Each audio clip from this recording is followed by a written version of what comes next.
আপনার রন্ধন প্রতিভাকে সবার সামনে তুলে ধরতে এই মটন ব্যান্ড ঘি রান্না বান্না হাজির হয়ে যাচ্ছে আপনারই জেলায়। আপনিও যদি চান আপনার এই প্রতিভাকে সবার সামনে তুলে ধরতে, অতি অবশ্যই স্ক্রিনে দেওয়া এই হোয়াটসঅ্যাপ নাম্বারে যোগাযোগ করুন।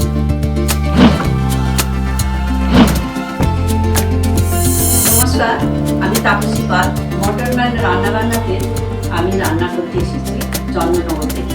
আজকে আমি নিয়ে এসেছি আপনাদের জন্য তিলোত্তমা গাটি কচু ফ্রাই। চলুন এবার এই রেসিপিটি করতে কী কী উপকরণ লাগে আমি বলছি। প্রথমে লাগছে গাটি কচু, এটাকে আমি হালকা সেদ্ধ করে নিয়ে এসেছি। আর মশলার মধ্যে আমার লাগছে চাট মশলা, এটা জিরে ধনে একটু হালকা গোটা গরম মশলা দিয়ে এটা ফ্রাই করে একটু শুকনো লঙ্কা দিয়ে নেড়ে নিয়েছি, নেড়ে গুঁড়ো করে নিয়েছি। আর এটা হচ্ছে চিলি ফ্লেক্স, আর এটা হচ্ছে কস্তুরি মেথি। আর রয়েছে ফোড়নের জন্য সরিষা, শুকনো লঙ্কা আর কারি পাতা। আর লাগছে হলুদ, আদা, লবণ, গরম মশলা, লঙ্কা, ঘি, ধনে, জিরে, গোলমরিচ আর বেসন। যেহেতু তিলোত্তমা নাম দিয়েছি সেখানে তিল আছে, সাদা তেল আর মটন ব্যান্ড ঘি। আমার হাত ধোয়া আছে পরিষ্কার করে, যেহেতু আমি হাত দিয়ে এটা মাখবো। এবার এইটা যে করেছি এটা কি করে করেছি, এটাকে আমি গাটি কচুটাকে সিদ্ধ করেছি, করে হাতে নিয়ে প্রেসার দিয়েছি। এই প্রেসার দিয়ে এইভাবে করেছি। এই গাটি কচুর মধ্যে আমি সমস্ত মশলা একে একে দিচ্ছি, আপনারা দেখুন। প্রথমে আমি গাটি কচু নিচ্ছি, এর মধ্যে সাজিয়ে নিলাম। এবার যেহেতু আমি এর মধ্যে নুন দিয়ে সিদ্ধ করিনি, তাই আমি একটু সিদ্ধ করে একটু লবণ ছড়িয়ে দিলাম স্বাদ মতো। গরম মশলা দিলাম, শুকনো লঙ্কা দিলাম, একটু হলুদ দিলাম, জিরে গুঁড়ো দিলাম, ধনে গুঁড়ো দিলাম,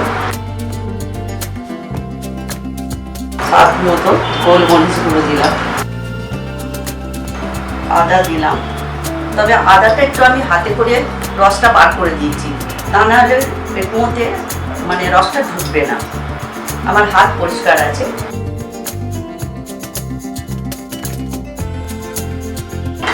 এবার আমি ভাজা মশলাটা চাট মশলা, চিলি ফ্লেক্স, এবার আমি একটু হাত ইউজ করছি, কসুরি মেথি। যেহেতু তিলোত্তমা তাই একটু আমি এর মধ্যে তিল ছড়িয়ে দিলাম। আমার বেসনটা যদি প্রয়োজন লাগে আমি একটু দেব, কিন্তু পরে দেব, আগেগুলো একটু মিশিয়ে নিচ্ছি। আমার কড়াইটা গরম হয়ে গেছে, এবার আমি এর মধ্যে ঘি দিচ্ছি। এটা মটন ব্যান্ড ঘি, এর স্বাদ অপূর্ব। আর একটু পরিমাণ মতো তেল দিচ্ছি, সাদা তেল দিই। তেলটা গরম হোক, এবার আমি এর মধ্যে একটু বেসন দিচ্ছি, মিক্স করছি ভালো করে। আমার তেল গরম হয়ে গেছে, আমি এবার ফ্রাই করছি।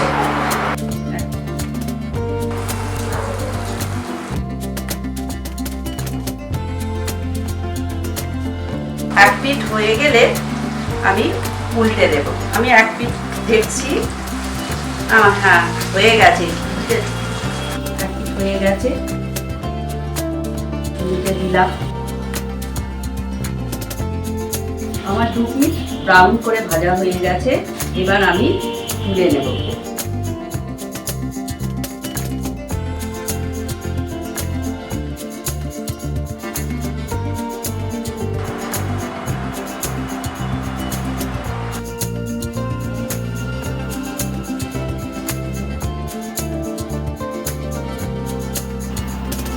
এবার আমি মটর ব্যান ঘি দিচ্ছি, আর এর সাথে অল্প একটু তেল দিয়ে,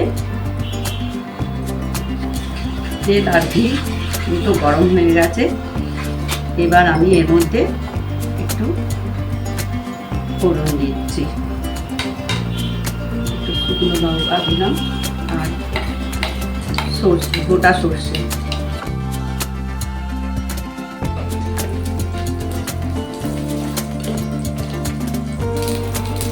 কারি পাতা দিলাম আর অল্প একটু তেল দিলাম, যেহেতু এটা তিলোত্তমা সেই জন্য একটু তেল দিলাম।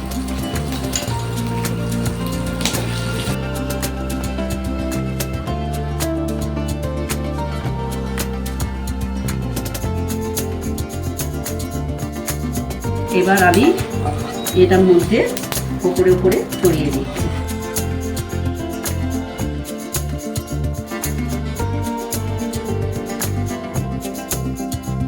আমার তৈরি হয়ে গেছে তিলোত্তমা গাঠি লুচি ফ্রাই। আপনারা ট্রাই করবেন, রেসিপিটা খুব ভালো লাগবে।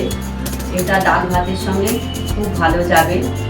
আর ভালো লাগলে আমাকে লাইক, শেয়ার, কমেন্ট করবেন, তাহলে আমি খুব উৎসাহিত হব এবং নতুন নতুন রেসিপি ট্রাই করব।